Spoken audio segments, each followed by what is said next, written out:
and that would be perfect for Howie. Howie would be he would probably have a statue put up in his front yard if he pulls off that type of trade. If he can get Deebo Samuels here, it really opens up a lot for Jalen as a quarterback, because now he has a guy that he can, you have to respect.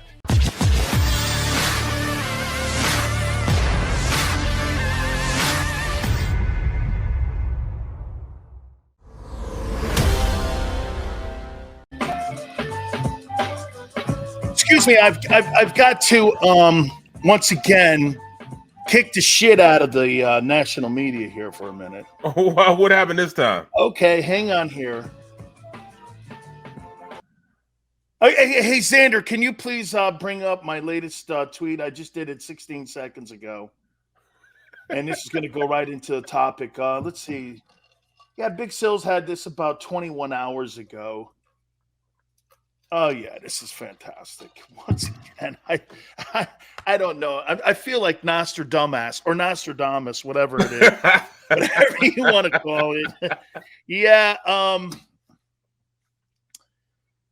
there's a guy out there that supposedly now is getting some traction, and the 49ers are taking some calls, and here it is.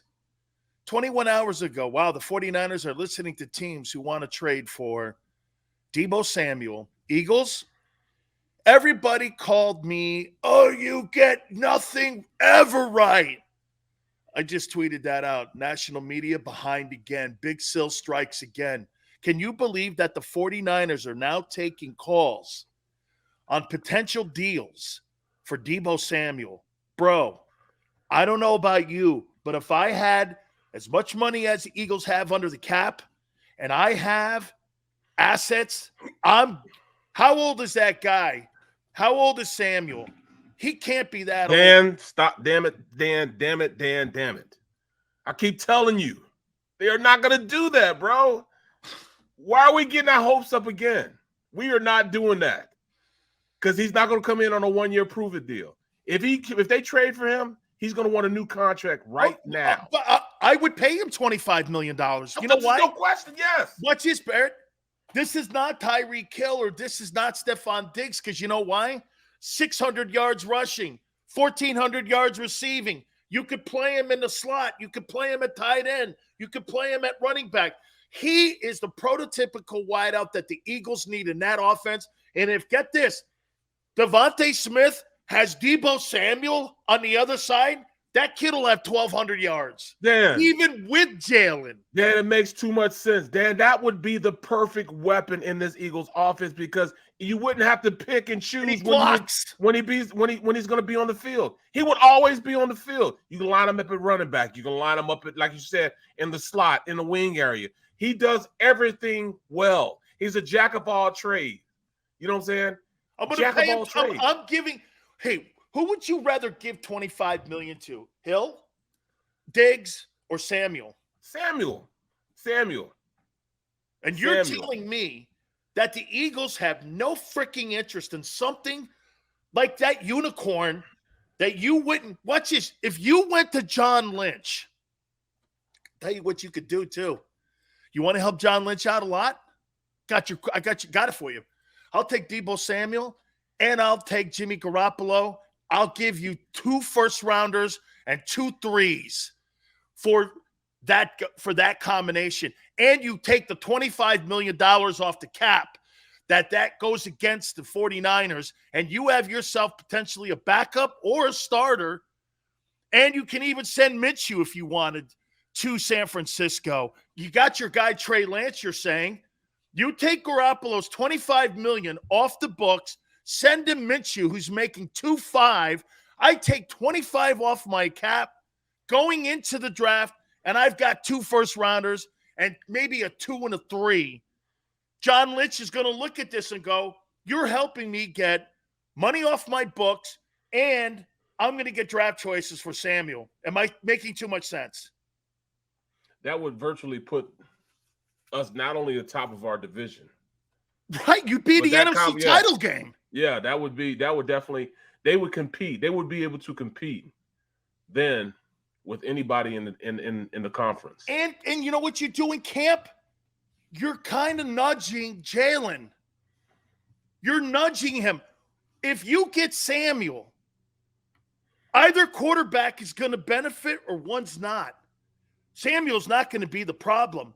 You're going to have a guy you drafted in the first round, a former Heisman winner, and you're going to have a unicorn on the other end.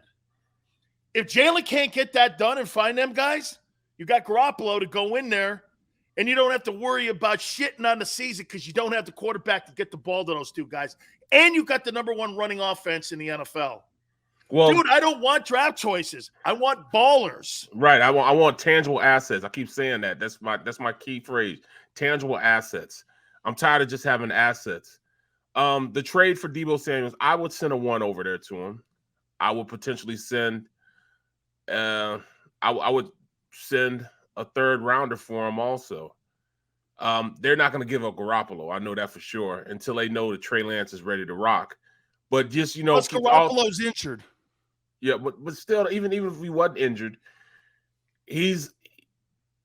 that's still not what they want. So you think they're still stuck in the mud on that one, going, man, we can move off this guy. Is Trey Lance ready? Garoppolo's 36-16. I know he'll throw some bombs to the opposing teams, but we still have him under contract. We still have him under contract. I mean, Trey Lance is not costing us anything. He's on a rookie deal.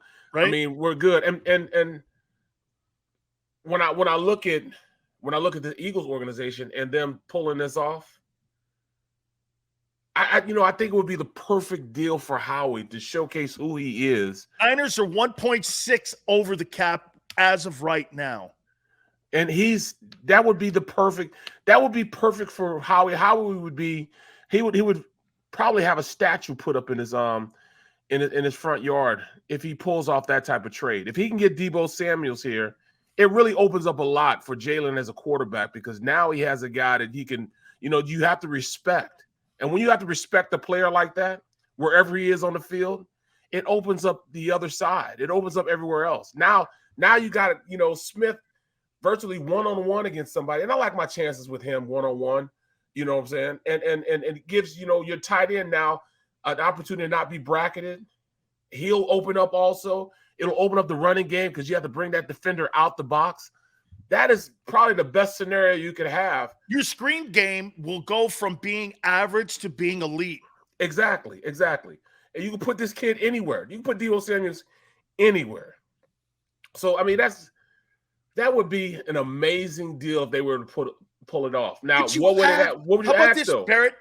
It's not like you're going into the store with $15 in your pocket and you're trying to buy a Ferrari. Right. You've got the money, the trade assets to do this. Now, the question will be, is the draft more important to Howie than looking at a player who's 24, I don't think 25? So. That's what I'm saying. I don't think so. I don't think the draft is really it's not a strong suit, but I like what he does as far as pulling off trades and bringing in talent. I like what he does with that. That's one of the few things that I'm encouraged that, it encourages me to keep Howie around. Howie will pull off a deal like this and it'll buy him another 3 years. You know what I'm saying? Another 3 years it being in the front office. Those type of deals, him being able to engineer those type of deals is what Howie does best. So that would be and it's not like we don't have somebody that could trade that they would want to. They need a tackle. Somebody opposite. Maybe you said Dillard. Pro. You know what I'm saying? Somebody opposite their all pro. Send Dillard in that. Yeah, exactly.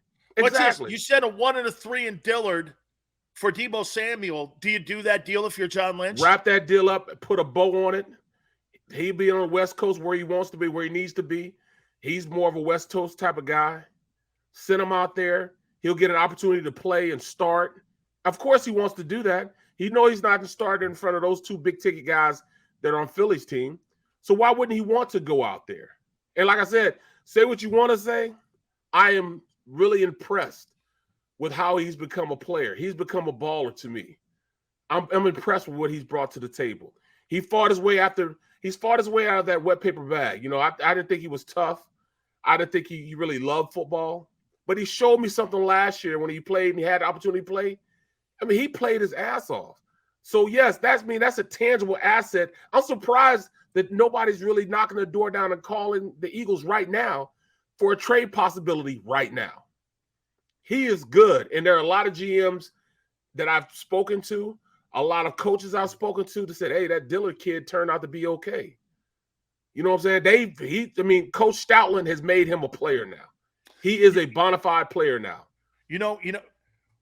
I don't see how you're not calling John Lynch, because Howie has the reputation of calling everyone and being in everyone's ear about market value. Fine. Can you imagine what a guy like Deebo Samuel, how about could even mean to the worst guy in the room and Jalen Reagor when you're watching a bona fide pro wide receiver who's had 1,400 yards and is a beast in the run game, does all the intangibles to get his body ready for every Sunday. Barrett, this is exactly what I was talking about. When you gravitate to people like that, you've got a pro in the room. The Eagles have pros in the room. Guess what? In only one room in that building, and it's in the O-line. Yeah. Those guys are pros. They know exactly what's going. These guys, to me, that looks like the heart and soul of the Philadelphia Eagles is that O-line. Okay? Well, you've got to have other groupings like that. Your wideouts, your backs, your quarterback, all of that. And to me, I think it's a lack of leadership from the quarterback position. I'll tell you why. I'm not ripping on the kid, but when you have a veteran quarterback in the building, we were talking about Derek Carr. Derek Carr's getting $42 million, not because of just his tremendous numbers he put up, but because he guided that shithole of a team last year through all the crap that they went through and still made it to the postseason. That's a leader. That's a guy that probably went in that locker room. Remember, I think it was the Washington game. Wasn't there like a story a couple of years ago where people questioned Derek Carr's leadership and said there were guys on the team that were questioning all about to do with the flag and shit or something like that? Yep. And they questioned him. Look at where that guy's come from. By the way, here's something else with Josh Allen. Those stupid racist tweets that he had when he was a stupid kid, dropping the M-bomb, doing all that stuff. He had to walk into that building and apologize to everybody before he even made his first throw. Look at how that thing has turned around with leadership. Quarterbacks, Jalen's worried about his job. You know this. You become a leader in the NFL after your fourth year because you guys, after your fourth year, you become more stable in the fact that you're an NFL guy now. They're going to keep you now because you're a vested player. Jalen's still going through winning the job. Well, he knows the organization doesn't believe in him. And he's using that as fire, man. He's using it as a flame to just torch. He's going to torch people next year, man. And I mean, that's just me. But like I'm the homer. Hold on. I'm going to say this to you, and you may disagree. They're not building this team for him. No, absolutely not. They're not. They're building this team for a veteran quarterback, and they're not even thinking about rookie. Everybody's talking about these rookie quarterbacks, the Alabama quarterback, the Miami quarterback, the Ohio State quarterback. They're not building this team for a rookie.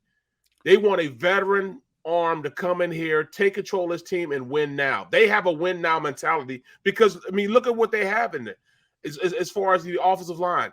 That's an aging offensive line. You know, those guys are getting older. They have a small amount of time to maximize their potential in that offensive line room. You look at the guys they have on the defensive side of the ball. They got Fletcher Cox, Slay. All these guys aren't spring chickens anymore. They're trying to win now. You know what I'm saying? They're doing it the roundabout way. So if Jalen doesn't step up next year, best believe he'll be out of here. But I still think that he's going to step up. But the only way that you're going to even arouse somebody that's a veteran quarterback to come is if you have the weapons. They don't have the weapons right now to do it. They have weapons. I don't see him improving in numbers when you don't have talent. I see him improving. You know, someone asked me, they go, Sills, do you think that Tom Brady could win games with the current group that you have in Philly now? I go, yeah. Amendola, Edelman, hell, they played Troy Brown at wide receiver one year. I mean, he was a defensive back. I mean, have you ever heard of Deion Branch? After he left, I mean, he went to Seattle, signed a deal. He sucked out there, had to come back home. Yeah, when you have a professional quarterback in the building, you're going to make those guys a better player. Aaron Rodgers, I know, and like you said, I agree with you too about the Packers. You're going to drop back a little bit because of the loss of Devontae Adams. But, man, if you're under some notion that Aaron Rodgers is not going to make another star up there out of somebody, you're crazy because he's too accurate, he's too good, and the guy's one of the greatest throwers in the history of the league. All I'm saying is, how are you not – here, let me ask you this one here, Barrett. If Carson Wentz was still the quarterback of the Eagles, would they go after Deebo? Yes. Yes. But they won't for Jalen. No. I think they're going to have to do that, though. I mean, if they want to win, if they want to, build this team for somebody else, they're going to have to bring in somebody to help, even bring in a guy like whoever's going to be a free agent. Even if they want to bring in like a guy like Carr, he's not going to come with the weapons that he has right now. He's not a Tom Brady. You know what I'm saying? He's a good quarterback, but even good quarterbacks need better weapons than what we have right here. And I'm not. Would you want Kyler Murray here? No. Seems to be problems in Arizona between Steve Kahn, the GM, the agent, and Kyler Murray. Of course, he wants the money, and they're not. He wants another deal. They're not really sure that Kyler's all tied in and ready to win right now. That's what it is. Kyler at this point, they see him as a guy that's very talented, very in it to win it. But I don't think he has I don't think he has that drive to be the very best quarterback he could be. You know what I'm saying? I'm not questioning his heart, but I'm questioning his drive, his preparation, stuff like that. Knowing where a guy's going to be at, his commitment to the team and his players, to the players on the team, his teammates. You can't tap out like he did last year. You can't do that. No, you make business decisions in a playoff game. I mean, if you're an offensive lineman and you're blocking for that and you see that and you're out there breaking your back, I just, as a defensive guy, if I saw business decisions being made, and like I told you, man, when the Eagles made that business decision to sit all those players against Washington, I was like, that's shitty. That's shitty. It's a shitty look. Okay, I play this game to win. Then because you guys are playing games upstairs, and when you're a player and you're playing games like that, man, that's gonna. Right, Barrett, you and I know this. We have enough games being played on us. We don't need that one being played on us. Right. Deebo Samuel, dude. Well, look, it's out there, dude. DK Metcalf and AJ Brown, you can have them. I want that dude. Who does everything? Would put the Eagles in the NFC Championship game. He's that good of a talent. talent. If you played even the same way you played last year. Yes. And that's and there, because I see the stream saying that, all right, you put him in this offense, the same guys on offense. What is he going to do? He could do still everything. What game was that? That was the Detroit game where they tried to make what's his name? Oh my goodness, CT messed with me. If it's an Eagle receiver, that's okay because we don't remember. We don't remember their names anyway. Jalen Reagor. They try to make Reagor and Deebo Samuels. They try to run him on reverse. Hey, Barrett, to get your back. I didn't see him. Don't worry, man. I probably forgot his name. I've called him Reagor. I don't know. He doesn't really. I know my Traeger's a really good thing to cook meat on. That's all I know. But what they tried to do though, was run him on reverses, give him jet sweeps, and he got hurt doing those things down in the red zone. That's what Deebo Samuels is. You give him a jet sweep, he'll and he runs you over. Right. Well, but look, all right. This is what I'm gonna do. People on the stream, look at this. You have Deebo Samuels running on a jet sweep. You have Hurts being the quarterback. You fake the jet sweep to him. Scary. The entire defense is going to follow Deebo Samuels, and you let Hurts keep it. He's running scot-free because you have to account for the speed of Deebo Samuels. All right, another scenario. You put you put, all right, Deebo Samuels in the slot. Then you line up Goddard out wide. Now you have to pull a safety down, linebacker outside, and have Smitty on the backside running a dig route. Yeah, one-on-one. A dig route on the backside. He's one-on-one all day. I'll take my chances with him all day. But if you got Smitty in the slot, that also means that you have one-on-one with a tight end like Goddard on the outside against a linebacker, because you can't put the linebacker in over Deebo Samuel. You have to bring down a safety and then push the linebacker outside of him. So now he's one-on-one. I'll give you a visual on what Barrett's talking about. Why did you guys always see Alvin Harper wide open? Right. Because they were doubling up on Michael Irvin underneath, and that tight end even made plays. What's that for that team? Not Munchak, but what was his name? What was that tight end's name from Dallas back in the day? I forget his name. But he was a player. He was a part. He was a part of moving the chains, bro. It was crazy how good you don't have to be if you're opposite a guy like Michael Irvin. Yeah, hey, Jay Novacek, that's his name. Jay Novacek. It's funny how easy it is to play the position when you have somebody opposite you that commands a double team. You know what I'm saying? You know, like with me, when I was playing, I usually had the best defensive end lined up over me because I was playing left tackle. And they always wanted to make sure I was the young guy, I was a rookie, and the blind side of the quarterback. So they used to put a tight end on my side to help me out or slide the line my way.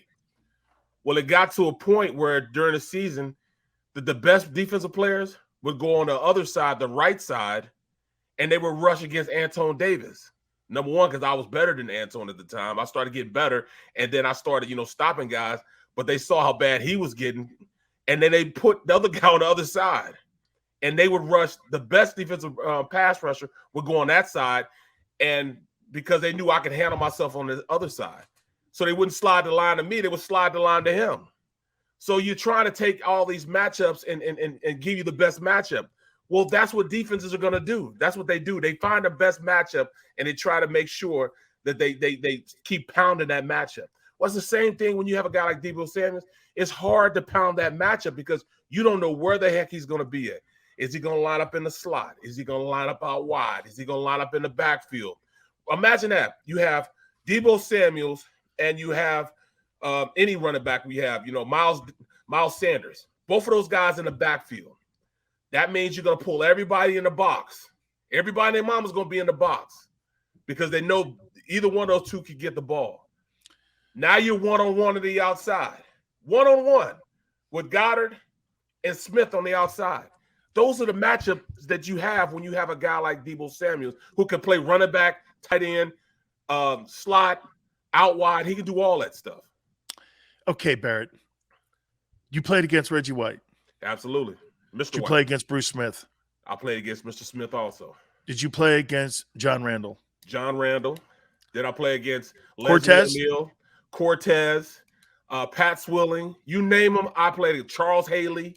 You want me to keep going? Harris with the guns? Nope. I mean, all that, bro. I played against all of them. You know what I'm saying? Like these young guys now, bro, these young guys, I'm rocking these guys now. I played against the best I ever played. Mr. White, Charles Haley, Leslie O'Neal, Bruce Smith, Warren Sapp. Neil Smith. Right. Neil, all of them. You name them.